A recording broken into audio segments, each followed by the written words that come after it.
जय हिंद। कक्षा 10 चित्रकला का पेपर जो कि 2024 में संपन्न हो चुका है। पेपर का जो नंबर है वो 830 IT है और ये प्रिया वर्मा नाम की लड़की का है। ठीक है, तो पहला देखते हैं हम क्वेश्चन आप लोगों ने कितना सही किया। आप लोग अपनी कॉपी से मिला लीजिए कि आप लोगों ने कितना सही किया है। हम आपको बिल्कुल 100% सही बताएंगे। तो पहला क्वेश्चन कह रहा हमारा, ओस्टवाल्ड कलर चार्ट में कितने रंग होते हैं। तो ओस्टवाल्ड कलर चार्ट में कितने रंग होते हैं। तो पहला ऑप्शन देखिए दिया है 7 और 9 6। तो जिन भैया बहनों ने क्वेश्चन नंबर 8 पे क्लिक किया है, ऑप्शन बी सही किया है, उनका क्वेश्चन बिल्कुल सही है। फिर क्वेश्चन नंबर 2 देखते हैं। क्वेश्चन नंबर 2 हमारा क्या कह रहा, एक क्वेश्चन मिला लीजिए, हम आपको बिल्कुल परफेक्ट तरीके से सही ही बताएंगे। तो दूसरा क्वेश्चन क्या हमारा, क्वेश्चन नंबर 2 कह रहा है तटस्थ रंग कितने होते हैं। तो तटस्थ रंग जो आपके होते हैं वो कितने होते हैं। जिन लोगों ने ऑप्शन सी सही किया है यानी 2, वो आप लोगों का बिल्कुल सही क्वेश्चन है। फिर क्वेश्चन नंबर 3 क्या कह रहा है, क्वेश्चन नंबर 3 कह रहा है द्वितीयक रंग कितने होते हैं। जो द्वितीयक रंग होते हैं वो आप लोगों के होते हैं 7, यानी द्वितीयक रंग क्या होते हैं, 2 रंगों को मिलाकर बनने वाले रंग द्वितीयक रंग कहलाते हैं। फिर क्वेश्चन नंबर 4 देखते हैं। क्वेश्चन नंबर 4 हमारा क्या कह रहा, ध्यान से देखिएगा, मैच कर लीजिए। क्वेश्चन नंबर 4 कह रहा है निम्नलिखित में से द्वितीयक रंग कौन सा है। तो द्वितीयक रंग कौन सा है, तो इसमें ऑप्शन आप लोगों का दिया है जो नारंगी। जिन भैया बहनों ने किया है ऑप्शन सी सही किया है, उनका बिल्कुल सही आंसर है। फिर क्वेश्चन नंबर 5 देखते हैं। क्वेश्चन नंबर 5 क्या कह रहा है, निम्नलिखित में से प्राथमिक रंग कौन सा है। तो प्राथमिक रंग कौन सा है, सबको पता है लाल रंग प्राथमिक रंग होता है। जिन्होंने लाल रंग पे क्लिक किया उनका बिल्कुल सही आंसर है। फिर क्वेश्चन नंबर 6 देखते हैं। क्वेश्चन नंबर 6 क्या कह रहा है हमारा, प्राथमिक रंग कितने होते हैं। तो प्राथमिक रंग कितने होते हैं आप लोगों के, तो ऑप्शन आप लोगों के दिए हैं 4 3 5 6। तो जिन भैया बहनों ने ऑप्शन बी किया है उन लोगों का बिल्कुल सही आंसर है। प्राथमिक रंग 3 होते हैं, लाल काला नीला, लाल काला पीला। ठीक है, फिर क्वेश्चन नंबर 7 क्या कह रहा, क्वेश्चन नंबर 7 कह रहा निम्न में से सबसे मोटा ब्रश कौन सा होता है। तो सबसे मोटा जो ब्रश होता है, जिस ब्रश का नंबर सबसे ज़्यादा होगा वही सबसे मोटा ब्रश होगा। तो जिन भैया बहनों ने ऑप्शन ए सही किया है उनका बिल्कुल राइट आंसर है। क्वेश्चन नंबर 7 देखते हैं। क्वेश्चन नंबर 7 क्या कह रहा हमारा, क्वेश्चन नंबर 8। क्वेश्चन नंबर 8 हमारा कह रहा है किस नंबर की पेंसिल से खींची गई रेखा हल्की होती है। तो किस नंबर से खींची गई रेखा हल्की होती है। तो वैसे तो 9H की जो पेंसिल होती वो सबसे हल्की होती, लेकिन यहाँ पे 9H दिया नहीं तो केवल H हम हल करेंगे। तो ऑप्शन ए जिन लोगों ने सही किया है उनका बिल्कुल सही आंसर है। फिर क्वेश्चन नंबर 10 देखते हैं, सॉरी क्वेश्चन नंबर 9 देखते हैं।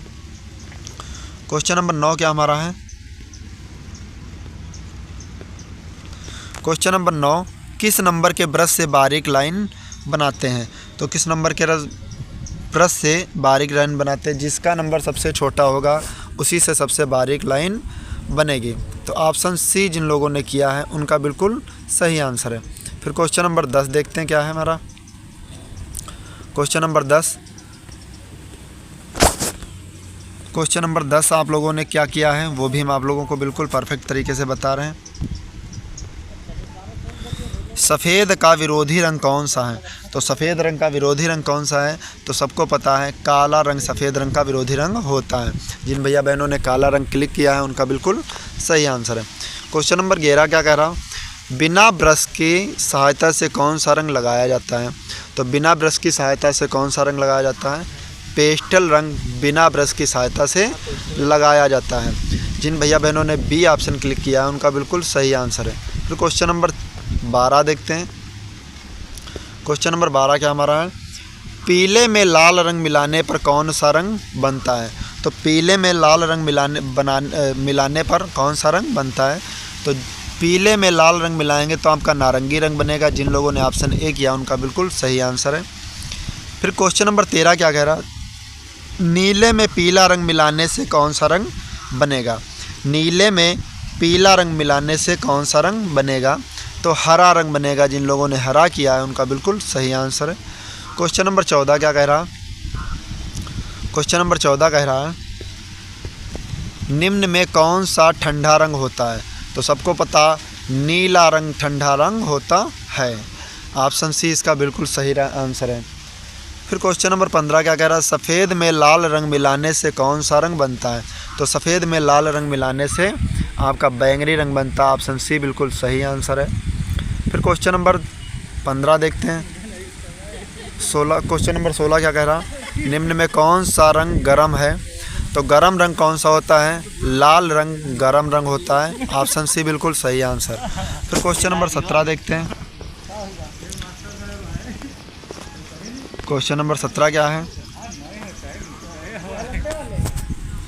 सूर्य की रश्मियों में कितने रंग पाए जाते हैं? तो सूर्य की रश्मियों में 7 रंग पाए जाते हैं। ऑप्शन बी बिल्कुल सही आंसर है। फिर क्वेश्चन नंबर 18 क्या कह रहा? हरा, नारंगी तथा बैंगनी निम्नांकित रंग के वर्गीकरण में कहाँ स्थित हैं? तो हरा, नारंगी तथा बैंगनी निम्नांकित में रंग के वर्गीकरण में कहाँ स्थित होते हैं? तो हरा, बैंगनी ये आप लोगों के प्राथमिक रंग में वर्गीकृत होते हैं। ऑप्शन बी बिल्कुल सही आंसर। क्वेश्चन नंबर 19 क्या कह रहा? क्वेश्चन नंबर 19 कह रहा किस नंबर की पेंसिल से खींची गई रेखाएं गहरी होती हैं? तो क्वेश्चन नंबर 19 में किस नंबर से खींची गई रेखाएं सबसे गहरी होती हैं? तो एच नंबर से खींची गई रेखाएं बिल्कुल गहरी होती हैं। ऑप्शन बी बिल्कुल सही आंसर है। क्वेश्चन नंबर 20 कह रहा है कला शब्द किस भाषा का है? तो कला शब्द जो है वो आप लोगों का संस्कृत भाषा से लिया गया है। ऑप्शन सी बिल्कुल सही आंसर है। फिर आगे क्वेश्चन देखते हैं प्राविधिक कला। जिन लोगों ने प्राविधिक कला ले रखा है उनके लिए भी पहला क्वेश्चन देखते हैं। तो प्राविधिक कला का पहला क्वेश्चन क्या है यहाँ पे दिया है, ध्यान से देखिए। प्राविधिक कला जिन लोगों के पास है उनका भी सही आंसर बताया जा रहा है। आप लोग मिला लीजिए आप लोगों ने कितना कंप्लीट किया है। तो पहला क्वेश्चन कह रहा है संपूर्ण कोण की माप होती है। तो संपूर्ण कोण की जो माप होती वो आपकी ऑप्शन सी सही है 360। फिर क्वेश्चन नंबर 2 देखते हैं। क्वेश्चन नंबर 2 क्या कह रहा? क्वेश्चन नंबर 2 180 अंश के कोण को क्या कहते हैं? तो 180 अंश के कोण को कहते हैं सरल कोण। ऑप्शन बी बिल्कुल सही है। जिन लोगों ने किया उनका बिल्कुल राइट आंसर। फिर क्वेश्चन नंबर 3 क्या कह रहा हमारा? क्वेश्चन नंबर 3 क्या कह रहा? समबाहु त्रिभुज, समबाहु त्रिभुज का प्रत्येक कोण कितने अंश का होता है? तो समबाहु त्रिभुज का प्रत्येक कोण 60 अंश का होता है। सभी को पता समबाहु त्रिभुज के कोणों का मान जो होता है वो 180 अंश होता है। क्वेश्चन नंबर 4 क्या कह रहा? समकोण कितने अंश का होता है?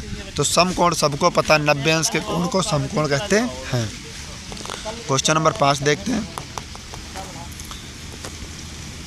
क्वेश्चन नंबर 5 1 मीटर में कितने सेंटीमीटर होते हैं? तो 1 मीटर में 100 सेंटीमीटर होते हैं। ऑप्शन ए बिल्कुल सही आंसर है।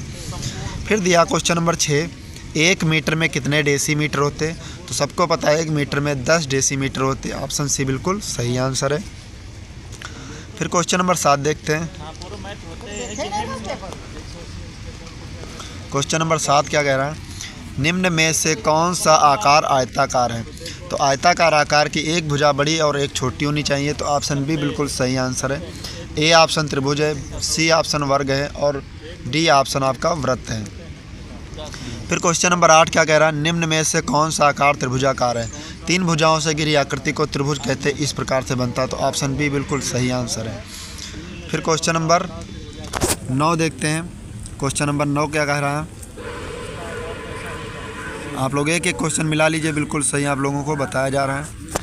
तो 9 नंबर क्वेश्चन कह रहा है वृत्त का आकार कैसा होता है? तो वृत्त का आकार पहिए के आकार का जैसा होता है। ऑप्शन सी बिल्कुल सही आंसर। निम्न में से कौन सा आकार वर्गाकार होता है?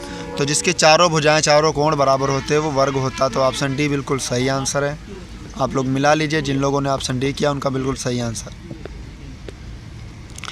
फिर क्वेश्चन नंबर 11 कह रहा किस नंबर की पेंसिल से डार्क लाइन बनेगी? तो क्वेश्चन नंबर 11 में किस नंबर की पेंसिल से डार्क लाइन बनेगी? तो HB नंबर की पेंसिल से डार्क लाइन बनती है। ऑप्शन बी बिल्कुल सही आंसर है। 1 डेसीमीटर में कितने सेंटीमीटर होते हैं? यानी क्वेश्चन नंबर 12 कह रहा 1 डेसीमीटर में कितने सेंटीमीटर होते हैं? तो इसका जो सही आंसर है 39.5 3 9 होता है। तो इसमें जो ऑप्शन दिया लगभग में दिया ऑप्शन सी बिल्कुल सही आंसर 40 सेंटीमीटर होगा। जिन लोगों ने किया है उनका बिल्कुल सही आंसर। फिर क्वेश्चन नंबर 13 क्या कह रहा है, किसी वर्ग की चारों भुजाओं की माप क्या होती है। तो वर्ग की जो चारों भुजाओं की माप होती है वो चारों भुजाएं बराबर होती हैं। ऑप्शन बी बिल्कुल सही आंसर। फिर क्वेश्चन नंबर 14 देखते हैं। क्वेश्चन नंबर 14 क्या कह रहा है हमारा, वर्ग का प्रत्येक कोण कितने अंश का होता है। तो वर्ग का जो प्रत्येक कोण होता है वो आप लोगों का 90 अंश का होता है। ऑप्शन बी बिल्कुल सही आंसर। फिर क्वेश्चन नंबर 15 देखते हैं। क्वेश्चन नंबर 15 क्या कह रहा है हमारा, रेखा किसे कहते हैं। तो ये देखिए बहुत थोड़ा सा ट्रिपिकल क्वेश्चन है, रेखा किसे कहते हैं। तो रेखा की कोई माप नहीं होती है। तो रेखा एक बिंदु से अनंत तक खींची गई लाइन को रेखा कहते हैं। तो यहाँ पे जो आपके ऑप्शन दिए वो 3 बिंदुओं से खींची बीच की दूरी गलत आंसर है। बी भी गलत आंसर, 2 बिंदुओं के बीच की दूरी। जिग जैग तो वक्र रेखा होती है। तो आपका जो आंसर सही होगा वो ऑप्शन डी बिल्कुल सही होगा, इनमें से कोई नहीं। ठीक है, तो रेखा की कोई भी निश्चित लंबाई नहीं होती। फिर क्वेश्चन नंबर 10 देखते हैं। क्वेश्चन नंबर 16 देखते हैं। सभी क्वेश्चन आप लोगों को बिल्कुल सही तरीके से बताया जा रहे हैं। आप लोग मैच कर लीजिए कितना आप लोगों ने सही किया। क्वेश्चन नंबर 16 क्या कह रहा है, एक अर्धवृत्त का एक कोण 90 अंश का तो दूसरा कोण कितने अंश का होगा। तो एक कोण 90 अंश का तो दूसरा कोण भी 90 अंश का ही होगा। ऑप्शन डी बिल्कुल सही आंसर। अगर 60 अंश के कोण में एक कोण 30 अंश का है तो दूसरा कोण कितने अंश का होगा। भैया एक कोण अगर 60 है दूसरा 30 है तो 60 अंश का पूरा कोण है, एक दिया है 30 तो दूसरा भी होगा 30 ही। तो ऑप्शन सी बिल्कुल सही आंसर है, 30 अंश का होगा। फिर क्वेश्चन नंबर 18 क्या कह रहा वो भी ध्यान से देखिए। क्वेश्चन नंबर 18 आपका कह रहा, यदि एक वृत्त की केंद्र में एक कोण 120 अंश का होगा तो दूसरा कोण क्या होगा। तो बहुत लोगों ने किया होगा 40 अंश। 40 अंश गलत है, बिल्कुल कहा है वृत्त में एक कोण है 120 तो दूसरा जो कोण होगा वो आपका 240 अंश का होगा। जिन लोगों ने 40 किया उनका गलत आंसर है और जिन लोगों ने 240 किया उनका बिल्कुल सही आंसर है। फिर क्वेश्चन नंबर 19 क्या कह रहा है, हल्की रेखा खींचने के लिए किस नंबर की पेंसिल चाहिए। तो हल्की रेखा खींचने के लिए आपको 2H पेंसिल चाहिए। ठीक है, क्वेश्चन नंबर 20 क्या कह रहा, आप लोग एक एक क्वेश्चन मैच कर लीजिए अच्छे से। समबाहु त्रिभुज किसे कहते हैं। तो जिसकी तीनों भुजाओं के अंतःकोण बराबर होते हो समबाहु त्रिभुज कहलाता है। ऑप्शन ए बिल्कुल सही आंसर है। तो इस तरीके से आप लोगों के कला और प्राविधिक कला यानी कला और प्राविधिक कला दोनों के आंसर आप लोगों को बिल्कुल सही बताए गए। और आप लोगों को वीडियो पसंद आया हो तो प्लीज़ वीडियो को लाइक कर दीजिए और चैनल को भी सब्सक्राइब कर लीजिए। और आप कमेंट बॉक्स में ज़रूर बताएं कि आप लोगों ने कितना सही किया और आप लोगों ने कितने गलत किए, ये भी आप लोग बताते रहिए। मिलते हैं नेक्स्ट वीडियो में, तब तक के लिए जय हिंद।